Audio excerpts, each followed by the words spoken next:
వికారాబాద్ జిల్లా పెద్దముల్లో కాంగ్రెస్ నేతల సమావేశం జరిగింది. యూత్ కాంగ్రెస్ అధ్యక్షుడు ఇందూర్ వెంకట ఆధ్వర్యంలో జరిగిన ఈ సమావేశానికి ఎమ్మెల్యే బుయ్యని మనోహర్ రెడ్డి, మాజీ మేయర్ బొంతు రామ్మోహన్ హాజరయ్యారు. అసెంబ్లీ ఎన్నికల్లో కాంగ్రెస్ విజయంలో యూత్ కాంగ్రెస్ నేతల పాత్ర ఎంతో ఉందని ఎమ్మెల్యే మనోహర్ రెడ్డి అన్నారు. 6 గ్యారంటీలను ప్రజల్లోకి తీసుకెళ్లినట్లే దేశవ్యాప్తంగా ప్రకటించిన 5 గ్యారంటీలను ప్రచారం చేయాలని చెప్పారు. బీఆర్ఎస్ బీజేపీ కారణంగా నిరుద్యోగం పెరిగిపోయిందని, విద్యా వ్యవస్థ పూర్తిగా నిర్వీర్యమైందని మండిపడ్డారు. బీజేపీ అనుకున్నటువంటి 300 సీట్లు 400 సీట్లు వాళ్ళు రాకనే ఈ రోజు వాళ్ళు ఒక్కడికి 4 సార్లు అబద్ధమాడి రాంది ఈ రోజు వస్తుందని చెప్పి మళ్ళీ ప్రజలను తప్పుదో పట్టించుకోవడానికి చేస్తున్నారు. కానీ వాళ్ళకు నిజంగా వాళ్ళకు కూడా తెలిసి ఈ రోజు మాకు గవర్నమెంట్ వస్తలేదని చెప్పి రేపు నార్త్ ఇండియాలో ఈ రోజు బీజేపీ కుప్పగూలిపోతా ఉన్నది. అక్కడ మన మిత్రపక్షాలు, ఇండియా మిత్రపక్షాలు బ్రహ్మాండంగా మెజార్టీలు గెలవబోతున్నాయి. ఖచ్చితంగా రేపు మనం ఆ రోజు అందరూ కూడా అనుకున్నారు మన తెలంగాణలో టీఆర్ఎస్ వస్తుందని చెప్పి. మీరు మాత్రం ఆ రోజు ఖచ్చితంగా టీఆర్ఎస్ బొంద పెడతాం, కాంగ్రెస్ తెస్తామని చెప్పి మీరు అందరూ కూడా ఆ రోజు మీరు అనుకున్నారు.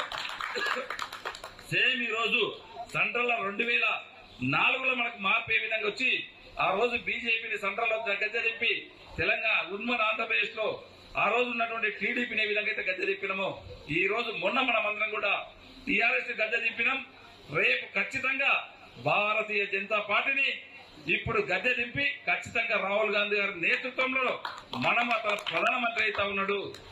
మనకు దాంట్లో మార్పు తీసుకురాగలుగుతున్నాం. మనం మాత్రం దయచేసి ఈ 14 రోజులు మంచిగా పని చేసుకొని ఎక్కడ కూడా ఇబ్బంది లేకుండా చిన్న డిస్టర్బెన్స్ ఉంటే ఇప్పుడు అన్నట్లు వెంకట అన్నట్లు మనకు ఒకసారి తెలిసో తెలియకో కొన్ని మిస్టేక్లు జరుగుతాయి. ఏదున్నా తప్పులు మనమే చేసుకుంటాం. మనకున్నటువంటి టైం కూడా మనకు గెలిచి కూడా 4 నెలలు అయిపోయింది. ఎందుకంటే మీడియా, సోషల్ మీడియా అవేర్నెస్ బాగా పెరిగింది కాబట్టి ఎవరేం తక్కువ తినలేదు, ఎవరికి ఇవాళ నాలెడ్జ్ లేకుండా లేదు. అది యువకులైనా, పెద్ద మనుషులైనా, విద్యార్థులైనా, చివరికి ఇంట్లో మరి వాళ్ళ సాధారణ గృహిణులైనా కూడా దేశం మొత్తం మీద మరి వాళ్ళ ఢిల్లీ నుంచి గల్లీ దాకా ఏం జరుగుతుందో ఈజీగా చెప్పగలుగుతున్నారు. కాబట్టి మరి ప్రతి ఒక్కరు ఇప్పటిదాకా మాట్లాడుతుంటే మరి వింటున్నాం. మరి చాలా అవేర్నెస్ తోటి మంచి పాయింట్లన్నీ కూడా చెప్తున్నారు.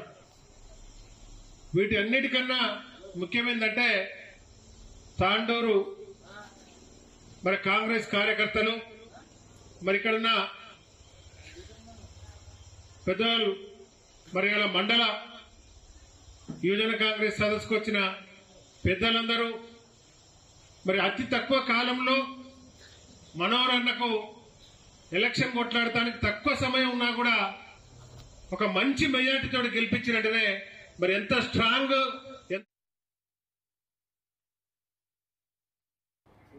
రంగారెడ్డి జిల్లా షాబాద్ మండలంలో కాంగ్రెస్ ఎంపీ అభ్యర్థి రంజిత్